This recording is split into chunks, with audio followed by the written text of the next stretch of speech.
again and welcome to the Learn English Elementary podcast number 8.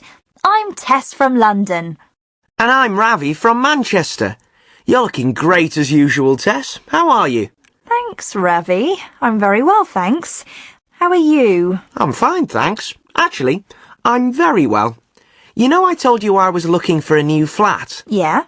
Well, I found a new place over on Carswell Road, near the swimming pool. It's really nice. Much bigger than the one I'm in now. Oh, what's the rent like? Well, it's quite expensive. Quite a bit more than I pay now, but it's a lot nicer. Great. When are you moving? Well, I wanted to ask you about that. What are you doing on Saturday? Nothing special. Why? Well, do you think you could help me move some stuff to my new place?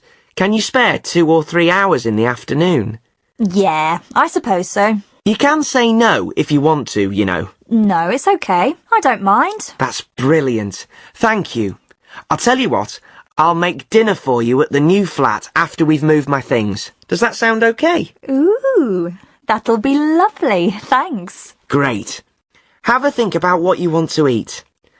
Right. Well, we better get on. Lots of things for you, as usual. We've got Gordon. Hello, Gordon. Hello! Gordon's our producer and king of the bad jokes. We've got the quiz. We've got fish in the bath. Huh? We've got good and bad TV. But first of all, we've got I'd like to meet. And joining us today is Megan. Hello, Megan. Hi, Ravi. Where are you today, Megan? I'm at home, in Reading. Oh, yeah, I know it. Do you like it? It's okay. I quite like it. Yeah. OK then, Megan. Tell us. Who would you like to meet? I'd like to meet David Attenborough. Great choice. I know who David Attenborough is. I think anyone who watches television in Britain will know who he is. But maybe you can explain to people who don't watch television in Britain who David Attenborough is and what he's well known for. Well, actually, Ravi, David Attenborough's wildlife programmes have been seen by more than 1 billion people all over the world, so I think people will know who he is. They might not know his name, but I think they'll recognise him. He's a TV presenter, and he makes programmes about nature and wildlife and the natural world, and they are just fantastic. I'll say the names of some of the programmes in case anyone recognises them. There was Life on Earth, The Life of Birds, The Blue Planet, Planet Earth. There's been so many of them. And what is it about David Attenborough that you like? Oh, everything. He's getting quite old now. He's over 80 now, but he looks great. He's got really white hair, and I love his voice. He just sounds so interested in the animals that he's talking about. And sometimes he gets really close to them and he's almost whispering, but you can just see how interested and excited he is. I think the programmes are brilliant. But the other thing is that the programmes are always about the animals, not about him. You know, some presenters just talk about themselves all the time. I think his programmes are the best things on TV. So, you like animals then, Megan? I love them. I want to be a vet. And what would you say to David Attenborough if you met him? Well, I'd like to say thank you, I think, for his programmes, and tell him that I think they've been really important in telling people about climate change and global warming and the real things that are happening to animals because of what people do. I think his programmes have made a lot of people realise the problems animals have to face. And I'd like to ask him what he thinks will happen in the future. You know, if it's too late to save the planet kind of thing. You know, I think I'd really like to meet David Attenborough as well. I really love those programmes. Do you know what he said about TV advertisements, Megan? No. He said he will never do an advertisement on TV. He says if people know you will take money to say you like something, then they can't trust you anymore or believe what you say. Yeah, you really do trust him when you listen to him. Well, thanks, Megan. That was great. OK now, it's time for our quiz as usual. Our players this time are Amy. Hi, Amy. Hello. And Brandon. Hello, Brandon. Hi, Tess. Let's start with you, Amy. Where are you calling from? From Leeds. I'm from Yorkshire. And what do you do? I'm studying to be a nurse. I've just started. Oh, are you enjoying it? Yeah, it's great so far. Okay, great. Now, how about you, Brandon? Where are you calling from? I'm in Penzance, in Cornwall.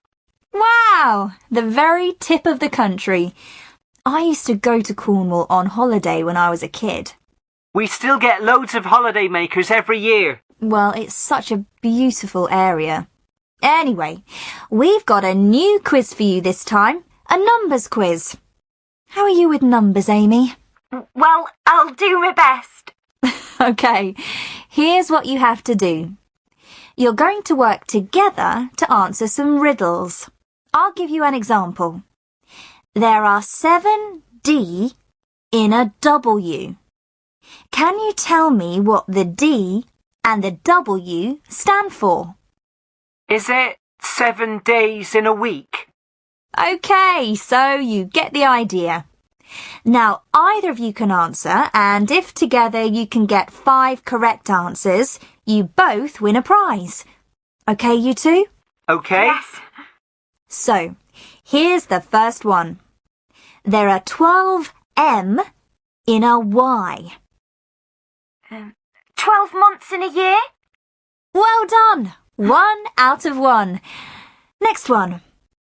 24 H in a D. 24 hours in a day. That's it! 2 out of 2. 3 more to get. Next one.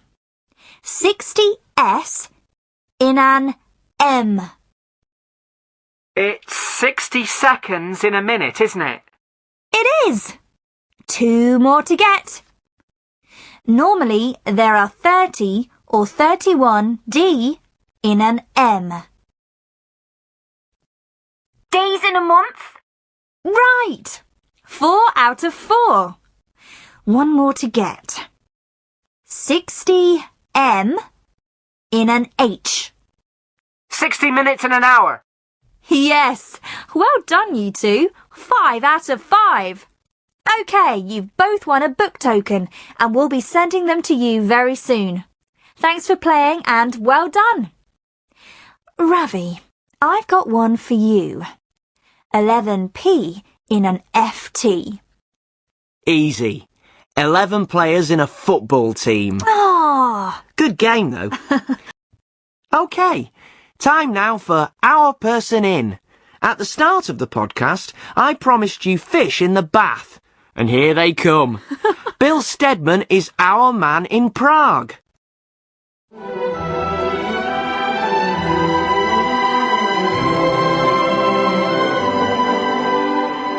When the huge fish tanks appear outside supermarkets here in Prague, you know that it must be almost Christmas. The tanks are full of carp, the fish traditionally eaten at Christmas here in the Czech Republic and in other Central European countries. For my first Christmas in the Czech Republic, I found this tradition a little strange. Carp isn't usually eaten in Britain. It's a fish that is often full of small bones, and the flavour is a little, well, different.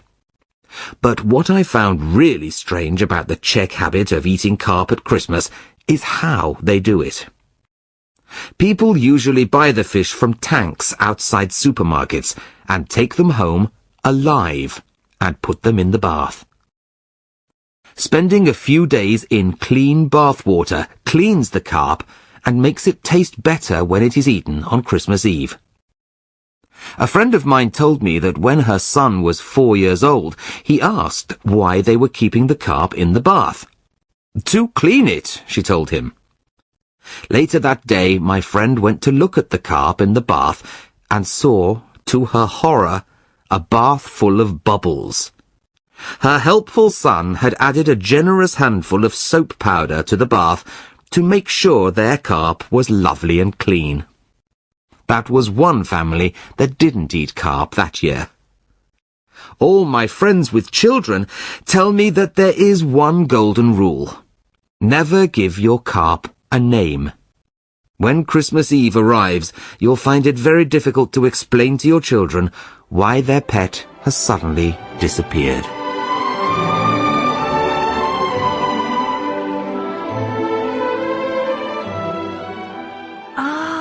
So the poor children think they've got a fish as a pet, and then it disappears, and they have to eat it for Christmas. Poor things. What I want to know is, how do they have a bath when the fish is in the bath? Ooh. Do they just have a bath with the fish? Very strange. Now let's move on to Your Turn, the part of our podcast when we find out what you think. This time round we asked a two-part question. What are the best and worst things on TV? Let's hear some answers. Best thing, sport. I know people complain about it, but it's all I watch, really. Worst thing, reality TV shows. Definitely. There are hundreds of them and they're all completely stupid. Well, I like soap operas. I watch 2 or 3 of them, you know. You really feel like you know the characters. I've watched them for years. What do I always switch off? Probably the weather forecast. It's never right, so what's the point in watching it? I can't really go to the cinema very often now I've got children, so I like to watch films on TV. They don't have the most recent films, but, you know, it's okay. That's what I watch mostly. I can't stand all the sport on TV, though. It never ends. What do I like? Have you seen Silver Fox? I love action programmes like that, you know, exciting things. It's better than the news and the political programmes and that. Boring. How about you, Ravi? What would you say? Sport, I'm afraid. That's pretty much all I watch on TV. I watch DVDs most of the time. OK, it's time now to catch up with Carolina. Carolina, you'll remember, is from Venezuela, and she's come to England to live, study, and have fun. She wasn't having much fun last time because she had a really bad cold, but she's feeling better now, and she's going out to the pub with some friends. The woman comes up and she says, "Your dog is Carolina, hi, we're over here." And the man says, Oh, hi. "I know. I couldn't see you. It's amazing. He hated the book." Come and sit down. There's a space next to Henry. Oh, excuse me, sorry. Hello, Henry. Hi. And this is Helen, and Nigel, and Gemma, and Jake. Hi. Hello, everybody. Right, it's my round. Round? I don't understand. Haven't you ever been to a pub before? No, it's the first time. We take it in turns to buy a round. That's what you do in a pub. Everyone buys a round. But is a round a drink? No, one person buys a drink for everyone at the table. That's called a round. Then next time someone else buys one. Henry bought the first one, and now Jake's buying the next one, so it's his round. But you don't have to, not if you don't want to. If you don't want to drink or something. Oh, no, that's okay. I'll buy a round later. So, same again, everybody? Thanks, Jake. thank you. Cheers. Carolina, what are you drinking? Oh, dear, I don't know. What is everyone else having? I'm having Newcastle Brown. It's a really good beer. From Newcastle, of course. Oh, it doesn't look like the beer I know. It's very dark. No, probably not. You probably drink lager. That's the pale beer. You know, the light-coloured one. We call it lager. Would you like one? No, I don't think so. I'll have a fruit juice. What have they got? Well, pineapple. That's what Helen's drinking. But besides that, I'm not sure. Come up to the bar with me and we'll ask. You can give me a hand with the drinks. OK, so that's 2 bottles of Newcastle Brown, a pint of lager, a half of lager, a Diet Coke, pineapple juice, and whatever Carolina wants. Great. So, are you enjoying Newcastle? Yes, I am. I haven't seen much of it yet. I've just started classes and I had a really bad cold for a few days. But I like what I've seen. You been served? No. 2 bottles of Newcastle Brown, a pint and a half of lager, a Diet Coke and a pineapple juice, please. And what other fruit juices have you got? Pineapple, cranberry, mango, apple and orange. Mango, please. And a packet of crisps, please. Cheese and onion. Right you are. And how long have you known Jamie? Oh, we met on the train coming up from London. Ah, well, he seems to like you. Oh, does he? Well, Hey, that's £11.50, please. Here you are. And that's £8.50 change. Thanks. OK, let's get these back to the table. I'll take the lagers, if you can bring the juices and the crisps over, yeah? Ooh, Jamie seems to like Carolina. Well, well. I knew you'd say that. Do you buy rounds if you go to the pub, Tess? I don't usually. It can be really expensive, can't it? Anyway, at least Carolina knows what a round is now. I don't really go to the pub much anyway. I prefer to be outdoors. Gordon, I bet you're often in the pub, surrounded by people laughing at your jokes. That's right, Ravi. Is it time for your joke now? Come on then. I hope it's a good one. They're all good, Ravi. Ready for it? Go on. OK, then. There were these 2 married couples, OK? And one couple invited the other for dinner one night. So, they have a lovely meal, and after dinner, the 2 men were in the kitchen doing the washing up and chatting, and the 2 women were in the living room. One of the men says to the other, "We went to a great restaurant last week, had a fantastic meal, the best Indian food I've had in ages. Excellent, and really cheap too." And the other man says, "Sounds great, I love Indian food. What was the restaurant called?" And the first man says, "Oh, gosh, my memory's terrible. Now let me think for a minute. You know that flower? It's red, smells nice, romantic. You give it to people you love on Valentine's Day. What do you call it?" "A rose," says the other man. Yes, that's it." And he shouts into the living room, "Rose, what was the name of the Indian restaurant we went to last Saturday?" My dad's like that. His memory's awful. Yeah, mine too. Actually, I forget things as well. Thanks for the joke. What's his name again? Very funny, Ravi. Thanks, Gordon. And that's all from us for today, but don't go away because our English teacher, Tom, will be here in a little while talking about what you heard and ways to help you learn. So, it's goodbye from me and Ravi. Hi, my name's Tom. At the end of every podcast, I talk about some of the language that you heard and some ways to help you learn English. Today, I want to talk about prepositions, words like on, at, and in. It's very difficult for learners to use these words correctly in English. We use prepositions all the time, in lots of different ways. But today, I'm only going to talk about one situation, using prepositions in time phrases, with words like Saturday, Christmas, or December. Listen to Ravi. Which preposition does he use before Saturday? Well, I wanted to ask you about that. What are you doing on Saturday? That's right, he uses on. We say on Saturday, or on any other day of the week. On Sunday, on Monday, on Tuesday, all of the days. Now listen to part of Gordon's joke. The man in the joke is trying to explain what a rose is. Listen to the preposition with Valentine's Day. Romantic. You give it to people you love on Valentine's Day. He said, on Valentine's Day.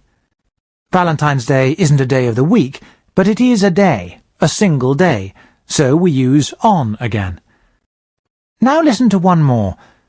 This is Bill in Prague talking about the fish that they eat. Listen for the time phrase. Spending a few days in clean bathwater cleans the carp and makes it taste better when it is eaten on Christmas Eve. Yes, it was on again. He said on Christmas Eve. Can you guess why? Christmas Eve is what we call the day before Christmas Day, the 24th of December. So, Christmas Eve is a single day. So we use on. So, when we're talking about a single day, we use on. We can say, on my birthday, or on the 1st of December, or on the day I met you. And we use it for dates too, because they're single days. On the 1st of January, on the 25th of April, on the 10th of July. There's just one more thing I need to tell you about using, or not using, on in time phrases. Listen to this line from Gordon's joke. What was the name of the Indian restaurant we went to last Saturday? He said last Saturday. He didn't use on. The reason is simple. We don't use a preposition when we use last. We just say last Saturday. No on. And it's the same with next and this. We just say, what are you doing next Saturday? Or let's have dinner this Saturday. No on. So, now you know how to use on in time phrases. In other time phrases, we might use at or in. For example, we say at the weekend or at Christmas, and we say in December or in the afternoon. It's quite difficult to remember them all, but if you can remember that we use on for single days, it will make life a lot easier for you. People often make mistakes with prepositions because they aren't thinking in English. They think in their own language and then translate the words into English. And that's when they make mistakes. And not only with prepositions, with lots of different things. When you're writing, you have time to think. You can look at grammar books or your notebook for help. But speaking is different. You often don't have time to think. If you want to speak English well, you have to start trying to think in English. You can do this with practice. Look at things that you see around you, at home or in the street, and say the words in English. You can say them out loud if you're alone. If not, just think them. Then start trying to say or think sentences. I'm going to the kitchen now. I'm going to make my lunch.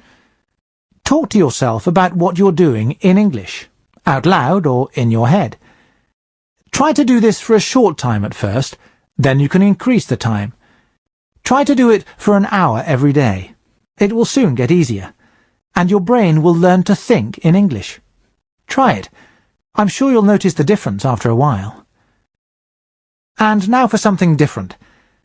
In this podcast, we heard Carolina meeting some people in a pub. She learnt a new word. Listen. But is a round a drink? No, one person buys a drink for everyone at the table. That's called a round. Then next time someone else buys one. Henry bought the first one, and now Jake's buying the next one, so it's his round. But you don't have to, not if you don't want to. If you don't want to drink or something. Pubs are a big part of British culture. British people often go to the pub, and you will often be invited to go too. This doesn't mean that you have to drink alcohol. You can drink lots of different things in a pub, and you can do a lot of different things too. You can have a meal, for example. A lot of pubs serve very good food, at lunchtime or in the evening, and it's usually cheaper than eating in a restaurant. A lot of pubs have live music, or maybe karaoke evenings. Another popular thing is a pub quiz. Teams of people try to answer questions to win a prize. That's a good way to practice your English. So, it's good to know some phrases in English that you need to use in a pub. In this podcast, Carolina learnt what to buy around means. Now listen to Jake. Can you understand all of the drinks that he's going to buy? Come up to the bar with me and we'll ask. You can give me a hand with the drinks. OK, so that's 2 bottles of Newcastle Brown, a pint of lager, a half of lager, a Diet Coke, pineapple juice, and whatever Carolina wants. The word pint is probably new for you. Jake is going to buy a pint of lager. A pint is a British measurement. It's a little bit more than half a litre, 0.57 of a litre in fact. We use it informally to mean a pint of beer. And a half means half a pint of beer, so that's more or less a quarter of a litre. Now, one more useful phrase. Listen. So, same again, everybody? Thanks, Great, Jake. thank you. Cheers. You'll hear same again a lot in the pub, especially when people are buying rounds. It means another of the same drink that you had before. If someone says, "What would you like to drink?" you can say, "Same again, please." Now, just before I go, I noticed a useful phrase that you can try and use this week. It's a phrase that means "I'm sure." Listen and see if you can hear it. Gordon, I bet you're often in the pub, surrounded by people laughing at your jokes. That's right, Ravi. The phrase is, "I bet." We use it informally and it means, "I'm sure." For example, we can say, "I bet it's going to rain tomorrow," or "I bet Anna forgot her homework again." Try and use "I bet" in your conversations in English. OK, that's all from me today. I'll talk to you all again on the next podcast.